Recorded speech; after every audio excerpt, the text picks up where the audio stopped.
Şeker. Ömürler mi yandan kabat edin?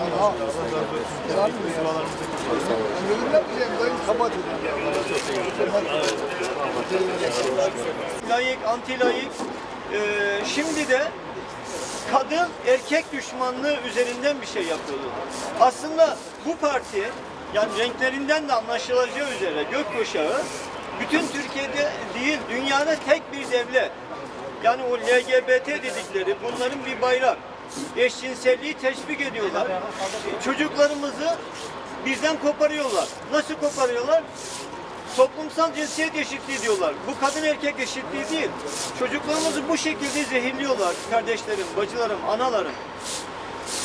Biz buna karşı Amerika'dan sadece bu terör örgütlerine, feminist terör örgütlerine 22 milyon dolar geldi. Sadece Ankara'dakiler. Bunu Süleyman Soylu İçişleri Bakanımız açıkladı. Geçtiğimiz haftada biz gördük, teşekkür ettik, kitabımızı hediye ettik. Dedi ki bu feminist terör örgütlerinin mal varlığına el konulmalı. Bu çocuklarımız nasıl gidiyor oraya? Onlara bir cesaret veren var. Sadece Avrupa'dan bak, Avrupa Yatırım Kalkınma Bankası 1 milyar euro verdi arkadaşlar Türkiye.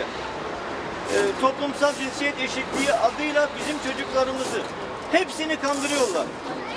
Yani siz işte üstünsünüz, erkeğe karşı şöylesiniz. Bak kadın erkek savaşı. Bu savaşın adı böyle.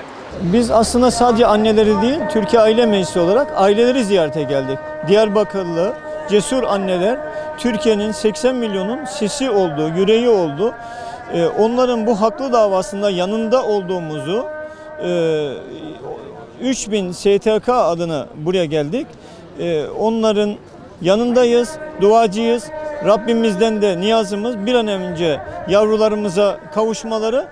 Bunların bu haklı davaları da bundan sonra daha gidişi önleyecek inşallah. Bunun için geldik.